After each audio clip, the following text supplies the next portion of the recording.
7 p.m. Eastern in just about 10 seconds. No, sorry, now. It's 7 p.m. Eastern. We've got poll closings in Kentucky, South Carolina, Vermont, Virginia, Georgia, and Indiana. In terms of what we can project at this hour, the crucial battleground state of Virginia. NBC News is projecting this race at this point as too close to call. Virginia, obviously, the most hotly watched state that is closing at this hour. In the great state of Indiana, NBC News can project that the winner is Mitt Romney. So obviously also there a closely watched Senate race that we'll be keeping an eye on in Indiana. In the great state of Kentucky, NBC News projects that Mitt Romney is also the winner, state that John McCain won by 16 points. The state did vote twice for Bill Clinton, but tonight, Kentucky goes for Mitt Romney. In Vermont, NBC News can project that the winner is President Obama. Bernie Sanders there is also in a Senate race in Vermont. We'll be checking in on that race in just a moment. In Georgia, right now, it is too early to call, according to NBC News projection. This does not mean that it is necessarily too close to call. It just means that we do not have enough information to characterize the race as being to the advantage of either candidate. Also in South Carolina, it is too early to call because of insufficient information on which to make a projection. South Carolina status is too early to call. At this point, in terms of the electoral vote, it's a teeny tiny total for both sides. Barack Obama with 3 electoral votes, Mitt Romney with 19 electoral votes. That map will fill in over the course of the night as we get closer to the magic number of 270. In terms of some of these important Senate races in these states that just closed, let's go to Alex Wagner for some of these Senate calls. Alex? Thanks, Rachel. Some updates on the upper chamber here in terms of the balance of power. Let us first take a look at what is happening in Virginia. In the Virginia race, let's start with Vermont. Bernie Sanders holds on to his seat, the independent. This is not a great surprise. Bernie Sanders, an independent who tends to caucus with the Democratic Party. On to Virginia, where the presidential race is too close to call.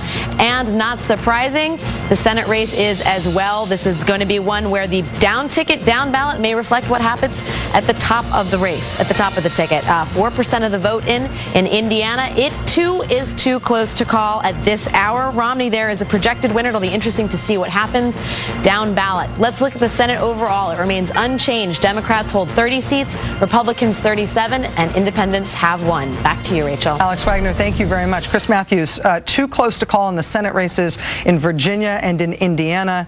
We've also got too close to call in the state of Virginia in terms of the presidential race. Well, we're going to have to see, because that's what I've been telling everybody all day, and everybody here's probably been telling people the same thing. Watch Virginia. If Obama wins Virginia, great night for Obama. If it's real close, he can still win. If it's a wide margin, he'll probably lose. So I think Virginia's a great bellwether. I'm sure there are other bellwethers. When we get to Ohio, we'll know more in a half hour.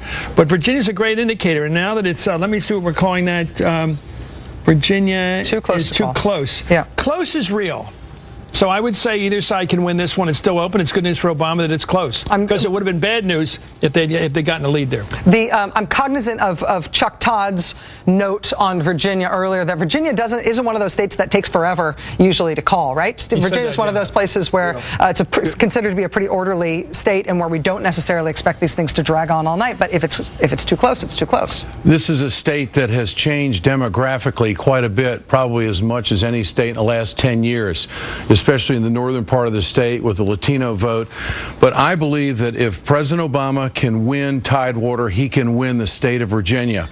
There's been a tremendous effort on the college campuses to get the young kids out to vote that did not vote in the last election because they were too young. Right. Norfolk State, Hampton Institute, Virginia Union, they are energized. And so I just really believe that if you break down those cities and see how their economy has worked, the military vote is not going to go against President Obama in Virginia, I don't think, this year, because if you look at the money, he's been able to raise quite a bit of money from the military. In fact, for the first candidate in 40 years to outdo the Republican. So that's going to be a real key point right there. And I think if Virginia goes to Obama, that is almost a deadly blow to Romney. Well, let's go specifically on that point of the economic state of Virginia and how that might be playing. Tamron Hall has some information on that from the exit polling from Virginia specifically. Tamron, what are you seeing? Hey, Rachel, this falls in line with a lot of what you and the panel are talking about right now. We're certainly seeing some trends. We expected to see a gender gap, for example, as well as a gap in race. But there are also gaps in current economic conditions and people's feelings about which way the economy is headed. Take a look at some of the numbers we have for you. In fact, a third of Virginia voters say the economy is excellent or good. That, by the way, way up from 2008 election. But highlight these numbers here in your mind. 39% say not so good. 28% say it's poor. So that is 2/3 with a pretty sour view of the economy right now. Let me show you some more numbers out of Virginia. On the other hand, more than 4 in 10 say the economy is better, getting better. Another 20% say it's about the same. But take a look. There is a split between how people are feeling about the economy currently and how people think it might be headed in the future. It's making a huge difference in the close race for president in Virginia. People who feel the economy is going badly, well, 73% of them are siding with Romney as opposed to 26% for the president. Now, those who think the economy is getting better, unanimously going for the president, 91-7. One big reason why we have a close race in Virginia, and it'll be something that we watch in other states as the night goes on. So a lot of these trends, Rachel, from the economy to even the gaps that we may see in gender and race, replicated or duplicated, if you will, in other states, similar to what we're seeing in Virginia. This is the reason why when we all started prepping for how we're going to be covering these swing states, one of the top numbers you have to look up, it's not just the population, not just the demographics, but the unemployment rate. September unemployment rate in Virginia, 5.9%. And if that is determinative as to how people feel about the economy in their state, and that is determinative of how people vote, then that may be the whole number. I want to bring Senator Mark Warner, Democrat of Virginia, into this conversation. Senator Warner, we're privileged to have you with us tonight. Thank you for being with us. Thanks for having me on. We've got too close to call, both for your Virginia Senate race and too close to call for the Virginia presidential race. Do you expect those two numbers, those two calls to move in tandem tonight? Are these two parallel races? Well, I actually think Tim Kaine will do better than the president in Virginia, so I think that's I'm very confident there. I think the presidential race in Virginia is a toss-up, but as you indicated earlier, we've got a strong economy. We're under 6% in terms of unemployment. I think people feel like the president has had been trying to move us in the right direction. I sure as heck believe that as well. And we've also got an electorate in Virginia, particularly in Northern Virginia, that's seen some of the Republican leadership in the House, constantly threaten to shut down the federal government, and I think that has an effect as well, where folks that in the past might not have supported the president don't want to kind of continue to see the federal government zig and zag the way it has with some of this Republican-dominated House approach. Senator Warner, I was struck in an interview yesterday with Andrea Mitchell on MSNBC. Eric Cantor in Virginia answered a question as to why Mitt Romney wasn't doing better in Virginia, and he essentially said that the reason that the Romney campaign wasn't more comfortable in Virginia was because of changing demographics in the state, that the state is becoming increasingly diverse, and that's bad for the Republican Party. Does the Democratic Party view diversity in the state as an asset, and how do you see that unfolding as Virginia changes over the next election cycle? Well, absolutely. Virginia in 2012 looks very different than it did 30 or 40 years ago.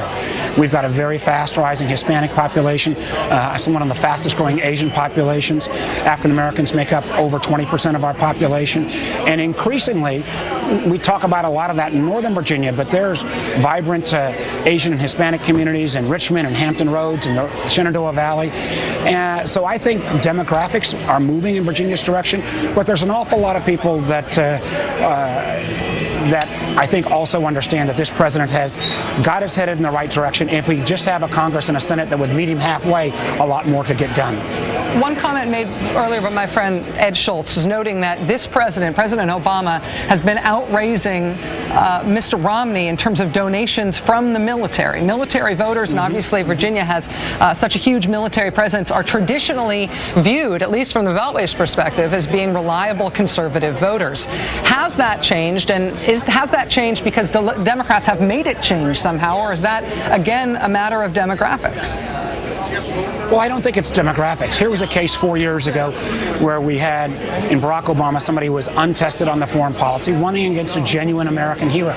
4 years later, we have, in the Republican candidate, somebody who's untested and when he has gone abroad has not exactly burnished his image, and a president who's met his commitment to bring our troops home from Iraq, bringing our troops home from Afghanistan, and has actually put real dollars into reintegrating veterans into the workforce. And a lot of military families who will salute and do their duty were very, very concerned about these repeated deployments, and the fact that the president has brought both these wars to an end, took out Osama bin Laden, I think means that the military vote, not just in Virginia, but across the country, is going to be much, we may not win it, but we're not going to get blown out the way we did 4 years ago. Senator Mark Warner, thank you for your time tonight, sir. Good luck tonight. Appreciate having you here. Thank you. All right, Chuck Todd is with us, recapping what we know thus far. Indiana and Kentucky have been called for Mitt Romney. Vermont has been called for President Obama. The great swing state of Virginia, too close to call. Chuck, what do we know about Virginia at this point? Too close to call both in the Senate race and in the presidential.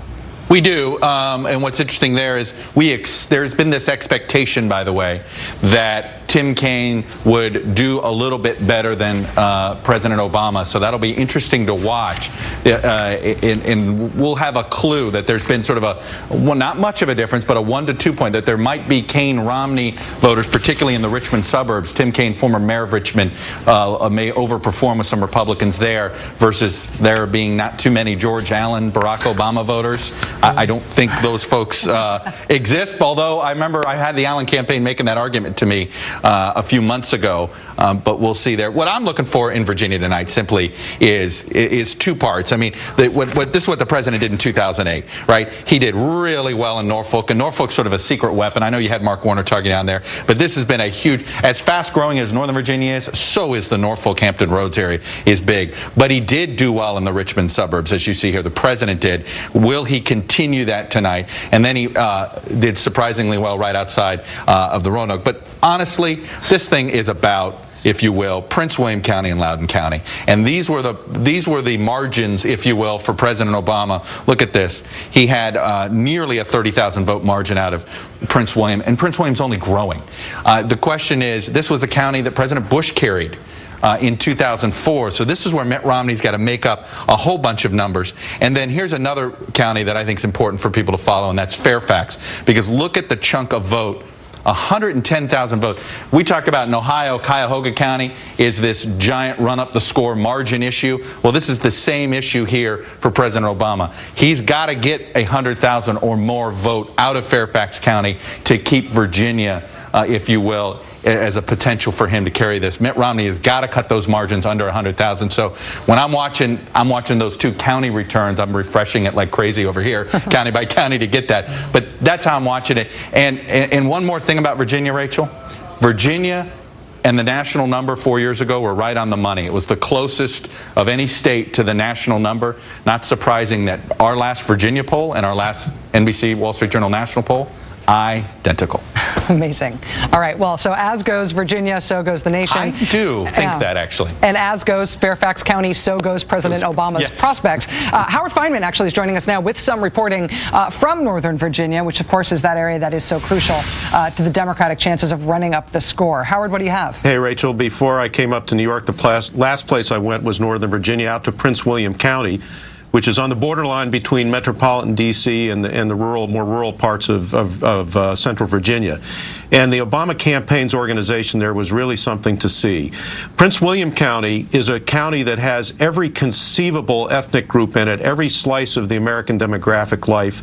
Hispanics, the people they call AAPI, which is Asian American Pacific Islanders.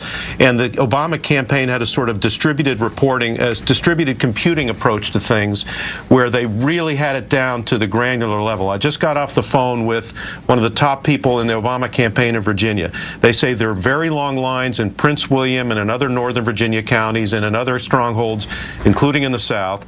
And their message right now is stay in the line, stay there. If you're there, you can vote. And this is going to be an Obama message all the way throughout the country tonight. Stay in the line. And that's going to be absolutely key. The demographics in Northern Virginia changed enormously between 2008 and tonight. in the general direction of Democratic voters, and that's where they put all their focus. It's really been amazing to watch, and they're cautiously hopeful, but they are really concerned about people staying in the lines. That's where all their organizational effort is going now, and will be going late into the night. Howard Fineman, thank you for that. It's a very, very important point. We're talking about polls being closed in Virginia, but if you are watching us through the magic of mobile technology and you are in line in Virginia, the important point is that you were there before the polls closed. If you are still in line, they still have to let you vote, right? Right. They're not only in Virginia, anywhere. But that's right. if you're in Virginia, I've just got emails from some people that are nonpartisan that are having a lot of ministers and all go out in the Tidewater area, and I had a daughter that went to Hampton, so I know the area well, and in the Prince William area, to tell people stay in line. And there are people they're claiming that are telling people they have to leave, or where's your ID? They're saying stay in line. And I think that that's what's going to really come down in Virginia and other places. I've been told by a high-placed Republican other than Steve, I do know one more, that if Romney is under 3 or 4%, even in victory, it's a problem. He can't just win Virginia by 1 or 2 points. He's got to win it by 3 or 4, otherwise they have a problem. So I think if the president can either win Virginia or hold him down, then the president is pretty safe. I am usually susceptible to arguments like that, although this year I feel like there's so many states, in a number of states, key states, there's so many state-specific dynamics at work. In terms of the Senate races that are going on there, in terms of the way that governance has been a very political thing and a very controversial thing in some of these states, I somehow feel like Virginia is more decoupled from the rest of the country because of what they've been through over the last couple of years than they might have been in 2008. But I understand the desire to sort of make that prediction. Well, if it matters, they sell more pickup trucks in Virginia than anywhere else in the country. I mean, it's a very diverse state. More than, I'm not kidding you. It is just a hotbed. And, you know, when you look at the demographics of the state, the way they've changed, you still have those Democratic strongholds. What Chuck was showing there was Charlottesville. That's the University of Virginia. Right. What he was showing in Roanoke, that's Virginia Tech. I mean, so there's a lot of educational institutions in Virginia that are always active in voting, and when it's, you know, less than 100,000 votes, it's going to be interesting to see exactly how those counties break down. That a few campuses can handle. I mean, oh, absolutely. You look at Hampton and UV, I mean, Virginia Union, a few of those campuses properly mobilized, and they've had the organization there. It could make the difference, but we'll see tonight. Let me just mention. Can I just make a point? I think geography is going to, national geography, not just state by state, is going to play a role tonight. I've watched the appeals made by people on the Republican side, the right-wing side in some cases, people like sort of screwball people making comments too about race. I really think you're going to see at the end of the night, when we look at the popular vote, when we look at how it's broken out by region, the president will do well in the Northeast, the Midwest, and the West. He's going to do very poorly in the South among white voters. So I think the more you look north this election, you're going to see Obama doing better. I really feel that's what we're going to see by the end of that. That's a projection. Virginia is somewhat in the middle, but it does have real Southerners there too. There's been a real, I think, bad appeal made around the edges of the Romney campaign on race in this campaign. And I do think it's been more effective in the South than in the North, but it's obviously effective a lot of places. So I think you're going to see tonight, if Obama wins, he's going to win it in the Northeast, the Midwest, and the West. And he's going to have to live with a really towering rejection in the South, the way it looks right now, including parts of Virginia. When he lost Oklahoma by 32 points in 2008, it seemed pretty bad. You get the message. Yeah, exactly. All right, we want to repeat this important note from earlier. As you watch the poll closing times that we are showing you in the bottom of your screen, remember, some states have split poll closing times. So we put an asterisk on those states. If you live in one of those states, for example, Florida and Michigan, please make sure and check the poll closing time in your specific part of the state so you do not miss your chance to vote. That asterisk is very, very important. All right, there's a ton more just ahead. Right now, we've got too close to call in the Senate races in Indiana and in Virginia. We've got too close to call in the presidential race in Virginia. Polls from the great state of Ohio are going to be closing at the bottom of this hour in about 11 minutes. Stay tuned. This is MSNBC's election coverage. Back with more after this.